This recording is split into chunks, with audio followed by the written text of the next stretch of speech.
I was a bridesmaid. I came into her room half an hour before the bridal dinner and found her lying on her bed as lovely as the June night in her flowered dress, and as drunk as a monkey. She had a bottle of Sauterne in one hand and a letter in the other. "Congratulate me," she muttered. "Never had a drink before, but oh, how I do enjoy it." "What's the matter, Daisy?" I was scared, I can tell you. I had never seen a girl like that before. "Here, dears." She groped around in a wastebasket she had with her on the bed and pulled out the string of pearls. "Take 'em downstairs and give 'em back to whoever they belong. Tell them old Daisy's changed her mind. Say, Daisy's changed her mind." She began to cry. She cried and cried. I rushed out and found her mother's maid, and we locked the door and got her into a cold bath. She wouldn't let go of the letter. She took it into the tub with her, and she squeezed it up into a wet ball and only let me leave it in the soap dish when she saw that it was coming to pieces like snow. But she didn't say another word. We gave her spirits of ammonia and put ice on her forehead and hooked her back into her dress, and half an hour later, when we walked out of the room, the pearls were around her neck and the incident was over. Next day at 5 o'clock, she married Tom Buchanan without so much as a shiver and started off on a 3-month trip to the South Seas. I saw them in Santa Barbara when they came back, and I thought I'd never seen a girl so mad about her husband. If he left the room for a minute, she'd look around uneasily and say, "Where's Tom gone?" and wear the most abstracted expression until she saw him coming in the door. She used to sit on the sand with his head in her lap by the hour, rubbing her fingers over his eyes and looking at him with unfathomable delight. It was touching to see them together. It made you laugh in a hushed, fascinated way.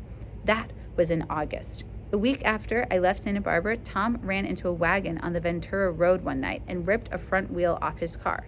The girl who was with him got into the papers too because her arm was broken, and she was one of the chambermaids in the Santa Barbara hotel. The next April, Daisy had her little girl, and they went to France for a year. I saw them one spring in Cannes, and later in Deauville, and then they came back to Chicago to settle down.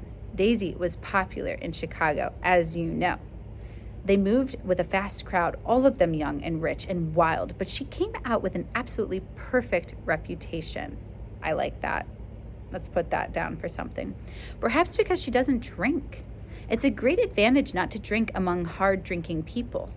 You can hold your tongue, and moreover, you can time any little irregularity of your own so that everybody else is so blind that they don't see or care. Perhaps Daisy never went in for amour at all, and yet there's something in that voice of hers. That's also probably it. Well, about 6 weeks ago, she heard the name Gatsby for the first time in years. It was when I asked you, do you remember, if you knew Gatsby in West Egg? After you had gone home, she came into my room and woke me up and said, "What Gatsby?" And when I described him, I was half asleep. She said in the strangest voice that it must be the man she used to know. It wasn't until then that I connected this Gatsby with the officer in her white car. Boop, boop, boop, boop, boop, boop, boop. The plot thickens, people, the plot thickens. When Jordan Baker had finished telling all, you see the little asterisk, those stars? That's kind of like a jump too. So Jordan just finished her story, and now it's like Nick finally coming back in. So all the writing that we just saw there is just straight from Jordan, not Nick like supposedly coming in and editing that. When Jordan, so now it's page 78, 2 more pages, or 2.5.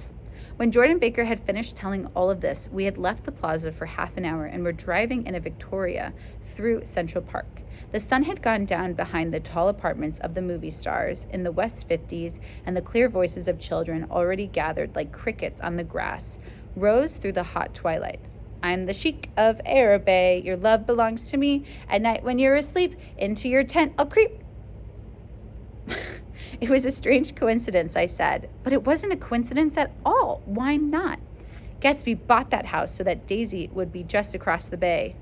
Put a little star on that one.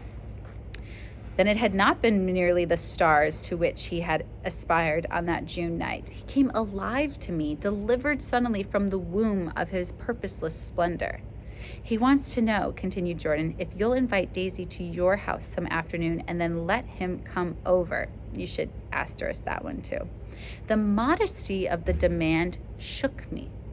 He had waited 5 years and bought a mansion where he dispensed starlight to casual moths so that he could come over some afternoon to a stranger's garden?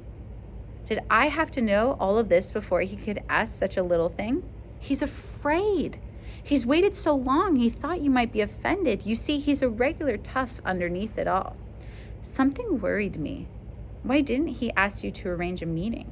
He wants her to see his house, she explained, and your house is right next door. Oh, I think he half expected her to wander into one of his parties some night, went on Jordan, but she never did. Then he began asking people casually if they knew her, and I was the first one he found. It was that night he sent for me at his dance, and you should have heard the elaborate way he worked up to it. Of course, I immediately suggested a luncheon in New York, and I thought he'd go mad. I don't want to do anything out of the way, he kept saying. I want to see her right next door. When I said you were a particular friend of Tom's, he started to abandon the whole idea. He doesn't know very much about Tom, though he says he's read a Chicago paper for years, just on the chance of catching a glimpse of Daisy's name. It was dark now, and as we dipped under the little bridge, I put my arm around Jordan's golden shoulder and drew her toward me and asked her to dinner. Suddenly, I wasn't thinking of Daisy and Gatsby anymore, but of this clean, hard, limited person who dealt in universal skepticism and who leaned back jauntily just within the circle of my arm. A phrase began to beat in my ears with a sort of heady excitement. There are only the pursued, the pursuing, the busy, and the tired. That is, circle that frickin' page. And Daisy ought to have something in her life, murmured Jordan to me. Does she want to see Gatsby? She's not to know about it. Gatsby doesn't want her to know. You're just supposed to invite her to tea. We passed a barrier of dark trees and then the facade of 59th Street. A block of delicate, pale light beamed down into the park. Unlike Gatsby and Tom Buchanan, I had no girl whose disembodied face floated along the dark cornices and blinding signs. And so I drew up the girl beside me, tightening my arms. Her wan, scornful mouth smiled, and so I drew her up again close, this time to my face. What is Nick doing? Nick and Jordan back together on their BS. Very interesting. Hope you liked that chapter. We'll talk about it tomorrow.